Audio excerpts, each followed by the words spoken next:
avec Antoine Fenot. Bonjour Antoine. Bonjour Philomé. Pour commencer cette lecture de la presse, un rendez-vous? Oui, vous l'évoquiez en longueur dans votre journal, un rendez-vous et un appel alors que la COP30 bat son plein à Belém, près de l'Amazonie au Brésil. Une partie de la presse mondiale tente de se montrer optimiste, il le faut bien, sur l'issue de cette conférence des partis sur le climat. En Allemagne, c'est le Tagesspiegel qui va, de son côté, vous le voyez à sa une ici, il n'est pas trop tard. Un élan d'optimisme donc pour que le quotidien allemand, qui reprend ici les propos d'un climatologue interrogé en longueur dans ses colonnes. Un espoir, oui, mais dans quelle mesure? C'est bien là toute la question, Philomé, car ce même climatologue que vous voyez juste ici s'alarme aussi, comme l'ONU, d'un réchauffement à 2,8 degrés d'ores et déjà prévisible, avec des conséquences particulièrement sévères, nous dit-il, pour l'Europe et en particulier l'Europe centrale. Le continent se réchauffe en effet plus vite que le reste du globe. Sécheresse, inondations et surtout une agriculture en péril. Ce sont nos moyens de subsistance, dit-il, qui sont désormais menacés. S'alarme donc ce climatologue. Une urgence à agir donc, vous l'avez compris, Philomé. Alors que faire?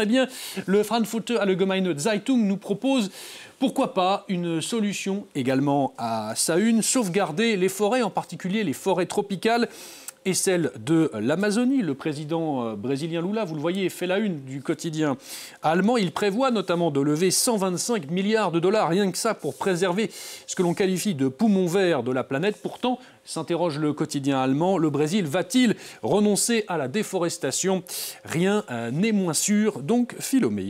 Tenter de limiter le réchauffement donc, mais les activités de l'homme, on le rappelle, Antoine Fenot, ont d'autres conséquences. D'autres conséquences sur l'environnement, en particulier ici en France. Et c'est Libération qui nous le dit ce matin à sa une. Saviez-vous, Philomé, que 60 000 Français sont aujourd'hui privés d'eau potable dans le pays? C'est donc Libération qui nous l'apprend ce matin. En cause, une contamination de l'eau du robinet au PFAS. Ces polluants éternels présents dans beaucoup d'objets du quotidien se retrouvent désormais en forte concentration dans l'environnement et en particulier dans l'est du pays. Je vais vous montrer une carte que nous propose Libération ce matin et c'est assez effectivement alarmant. Vous l'apercevez ici, ce sont les points rouges que l'on découvre ici près de la frontière allemande, mais également ici, là où la concentration de ces polluants est tellement forte qu'il faut donc couper le robinet. C'est le résultat également, nous dit Libération, d'une recherche de ces substances dans l'eau qui n'était jusqu'alors pas menée.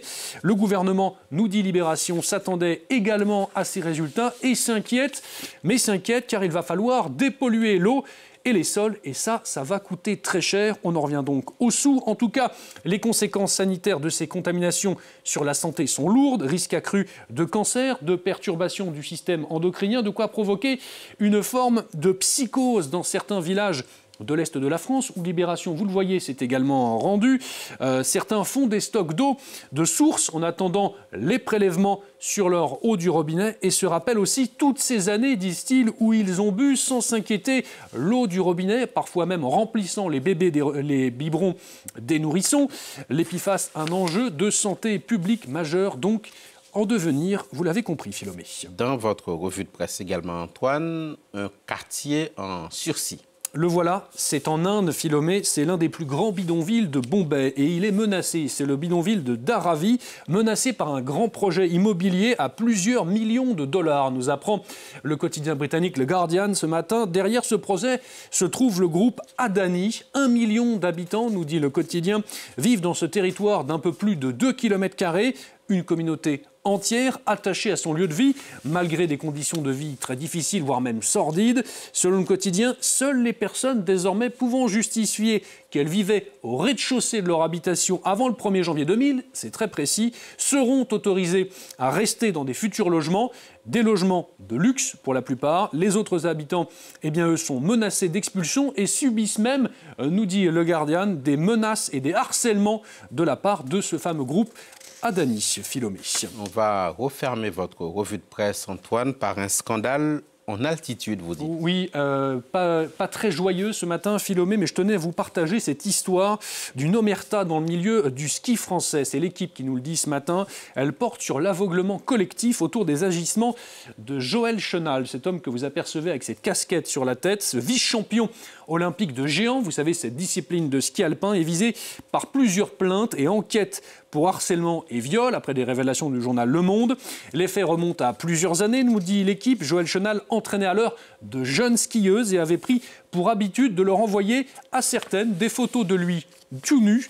Histoire aussi, nous dit l'équipe, d'un aveuglement aussi au sein des instances et en particulier de la fédération de ski. Tout le monde savait, mais personne ne disait rien, nous apprend un intéressé. Omerta ou manque de courage, difficile de le dire. En tout cas, une enquête est ouverte et Joël Chenal, lui, est interdit d'exercer depuis le mois de juillet dernier sa profession et le dépôt de 2 plaintes pour viol, une affaire qui rappelle aussi d'autres scandales sexuels survenus dans une autre fédération française, celle des sports sur glace et en particulier, souvenez-vous, celle de patinage artistique. Philomé.